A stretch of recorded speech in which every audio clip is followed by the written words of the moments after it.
আজকে রান্না করব সজনা অথবা সাজনা, যে যে নামে পরিচিত, যে এলাকায় যেটা বলে, যশোরবাসীরা বলে সজনা, আর আমাদের নরসিংদী ভাষায় সাজনা। আমি আজকে অ্যাঙ্কারে ডাউল দিয়ে রান্না করব। ডাউলটা প্রথমে পাতিলে দিয়ে দিলাম, দেওয়ার পরে একটা হাতে ভেজে নিচ্ছি। দেখেন আমার হাতে আজকে চামচের কাজ করে ফেললো। গরম লাগে না মনে হয়? ডাউলগুলা ফাইনালি ভাজা শেষ, আমি বাটিতে তুলে নিলাম।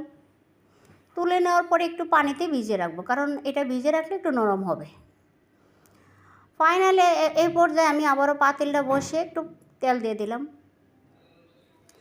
এখানে পেঁয়াজ রসুন দিয়ে দিলাম, পুড়ে যাচ্ছিল, তাড়াতাড়ি করে মশলাগুলো অ্যাড করে দিলাম। নেড়ে সেড়ে আবারও রান্না করছি।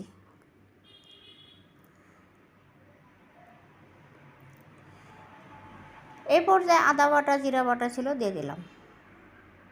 দেওয়ার পরে একটু কষিয়ে রান্না করব, পানি দিলাম। পানি দেওয়ার পরে এই পর্যায়ে ফাইনালি আমি যে ডাউলগুলো রাখছিলাম ওই ডাউলগুলো দিয়ে দেবো।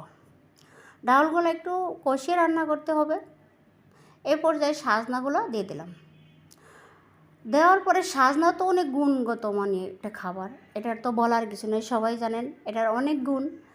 এই খাবারটার অনেক গুণ, যারা খাইতে পারেন তারা তো সার্থক, যারা না খাইতে পারেন তারা ব্যর্থ। তারা একটু শিখে নিন খাবারটা। অলরেডি আমি একটু কষিয়ে রান্না করছি, কারণ আমার সাজনাগুলো সিদ্ধ হবে, এর সাথে আমার ডাউলগুলো সিদ্ধ হতে হবে।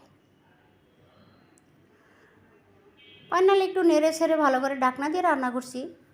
আপনারা একটু ঢাকনা দিয়ে রান্না করবেন, কারণ সাজনাগুলো সিদ্ধ হতে হবে আর ডাউলগুলো সিদ্ধ হতে হবে, ওরকম একটু খেয়াল রাখতে হবে। আর সাজনা তো বলার মতো নাই, আমার কাছে অনেক পছন্দ, বলার মতো নাই। আমি যেভাবে রান্না করি, সাজনা বিভিন্ন মাছ দিয়ে রান্না করা যায়, ভাজি করা যায়, ডিম দিয়ে ভাজি করা যায়, বিভিন্ন প্রকারে ভাবে রান্না করা যায়। সাজনা এতটাই পছন্দ, বেশিরভাগ আমার মনে হয় 80% বা 90% বাংলাদেশের মানুষে খায়, আবার অনেকে খায় না। লবণ মনে হয় কম হচ্ছিল, তাই জন্য আমি আবারও লবণ অ্যাড করে দিলাম।